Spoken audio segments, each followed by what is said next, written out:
आज मैं आपको 3 ऐसी बातें बताऊंगा जो आज से पहले आपने हो सकता है सुनी हो, पर आपने इनको इन न्यू एंगल से ना इनके बारे में सोचा हो। ये जो एवोल्यूशन की थ्योरी है, इसको ज़्यादातर एथियज़म के साथ जोड़ा जाता है और ये समझा जाता है कि जो एवोल्यूशन को अगर साबित कर दिया जाए तो ये साबित हो जाएगा जैसे खुदा नहीं है। लेकिन दरअसल में ऐसा नहीं है। इसकी मैं आपको मिसाल दे के समझाता हूँ। 3 बातें इनको याद रखिएगा, इसके बाद आपको ये समझ आ जाएगी कि इस सब का खुदा के साथ कोई लेना देना नहीं है। ये एक अजम्पशन है जो इन्होंने बनाई हुई है।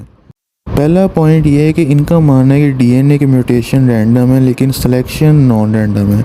लेकिन इस नॉन रैंडम में एक प्रॉब्लम है, वो ये कि नॉन रैंडम कोई भी नॉन लिविंग डेड फोर्स नहीं कर सकती। इसकी मिसाल कुछ यूँ कि फॉर एग्ज़ाम्पल एक इन्वायरमेंट है जहाँ पे हीट ज़्यादा है और वहाँ पे जो बैक्टीरिया जो हीट में ज़्यादा सर्वाइव करेंगे, वो हीट ज़्यादा होने की वजह से ऑब्वियसली वो फ़िल्टर आउट हो जाएंगे। लेकिन इसमें एक प्रॉब्लम है, वो हीट जो है वो नेचुरल फोर्स एक्ट करके सिलेक्ट नहीं कर रही। क्यों? क्योंकि हीट को नहीं पता कि क्या करना है। वो कोई लिविंग नहीं है, वो रेगुलेटेड है। ठीक है, रेगुलेट वो ख़ुद को नहीं कर सकता। उसको कौन रेगुलेट कर रहा है? सन। और सन कहाँ से सारा ये निज़ाम यूनिवर्स का कैसे चल रहा है? पूरा एक यूनिवर्स का निज़ाम है, ग्रेविटी है, फोर्सेस हैं। अगर सूरज थोड़ा सा आगे आ गया तो प्रॉब्लम हो जाएगी, हीट ज़्यादा हो जाएगी। तो बात समझने वाली ये है कि ये चीज़ रेगुलेट होती है। रेगुलेट करने के लिए आपको इंटेलिजेंस की ज़रूरत है, अक्ल की ज़रूरत है। तो वो कौन करे? ये सारी कायनात और सारा सिस्टम कैसे रेगुलेट हो रहा है? तो आप एक डेड फोर्स को, जो अगर हीट ज़्यादा हो गई तो बैक्टीरिया तो वैसे ही मर जाएगा। मतलब और भी बाकी इन्वायरमेंट में, ये तो एक बैक्टीरिया की मिसाल है। अगर बाकी चीज़ों को देखा जाए तो जितनी कॉम्प्लेक्स ऑर्गेनिज्म होगी उतनी ही कॉम्प्लेक्सिटी बढ़ जाएगी। तो आप एमी डेड फोर्सेस पे कैसे डाल सकते हैं? अगर आप डेड फोर्सेस पे ये डालेंगे तो आप बेसिकली शिरक कर रहे हैं, आप उनको शरीक कर रहे हैं। तो इसका मतलब ये हुआ कि या तो वो खुद को, या तो उनको पता है क्या करना है। लेकिन ऐसा नहीं है। हीट कभी भी ऐसे खुद ब खुद एक्ट नहीं कर सकती। हीट को रेगुलेट करना पड़ेगा, नहीं तो ज़्यादा हो जाएगा। जैसे ओवन में आपको टेम्परेचर सेट करना पड़ता है, किसी को सेट करना पड़ता है, और उस रेगुलेट करने के लिए उसको पिछले फोर्स को पता होना चाहिए। मतलब उसको अगर पता है क्या करना है तो उसके अंदर शऊर है, इसका मतलब कॉन्शियसनेस। लेकिन फोर्सेस में शऊर नहीं है। ना ही डेड फोर्स आपका भला सोचेगी और ना ही डेड फोर्स को पता है कि आपका फ़ायदा किस में। ना ही डीएनए को पता है, और डीएनए मिसिंग हेरिडिटी प्रॉब्लम के हर चीज़ को डीएनए पे नहीं डाला जा सकता। तो ये चीज़ों को भी मद्देनज़र रखा जाए। एपिजेनेटिक्स और मॉर्फोजेनेटिक फील्ड्स जो हैं वो मामले को मज़ीद कॉम्प्लिकेट कर देती हैं वैसे भी। और अगर आप ओरिजिनल लाइफ को स्टडी करें, लाइफ बहुत कॉम्प्लिकेटेड है। आरएनए वर्ल्ड हाइपोथेसिस हो गया, ये protein first hypothesis, metabolism first, सब कॉम्प्लिकेटेड है। एक्सपेरिमेंट्स में ज़्यादा से ज़्यादा बस ये हो सका है कि कोई इनएफिशिएंट प्रोटीन बहुत बार प्रोटीनॉइड बन गया, लेकिन वो भी इसका आपने अंदाज़ा लगाएं कि कितना मुश्किल है। प्रॉपर लिक्विड फेज क्रिस्टल में अगर डीएनए सीक्वेंस मतलब लाने की कोशिश की भी गई है आरएनए को, तो वो बात नहीं बन रही। आपको अगर एवोल्यूशन का सारा मसला समझना है, ये रिडक्शनिस्ट अप्रोच है, रिडक्शन किया जा रहा होता है। इसको अगर समझना है तो आपको पीछे जाना होगा। आपको समझना पड़ेगा कि जितना ये आसान है ना, ये कह देना कि ए बांदर से इंसान बन गए, इतना आसान नहीं है। आप चाहे सेलुलर लेवल पे पढ़ें पहले, आपको पता चलेगा आरएनए तो डिग्रेड हो जाता है पानी में। पॉलीमराइजेशन प्रॉब्लम, वाटर पैराडॉक्स, समझें इस चीज़ को। कोई बाहर होता तो यूवी डैमेज होने का चांस था, नीचे होता तो पानी में चीज़ें डैमेज हो जाती हैं, आरएनए और डीएनए वगैरह। इतना कॉम्प्लिकेटेड है। फिर लिपिड्स कहाँ से आ गए सारा, इस सारी चीज़ों का एक साथ होना ये सबूत है कि इतना सिंपल सीन नहीं है। ये एवोल्यूशन को मजाक बना रही है रैंडम, और इतना मतलब सिनेरियो हो गया। और ये भी साबित नहीं एक्चुअली किया जाता क्योंकि डेटिंग में भी इश्यूज़ हैं। वो कोई फिक्स हदीस नहीं होगी कि वो डेटिंग आ गई है, वो चेंज नहीं हो सकती।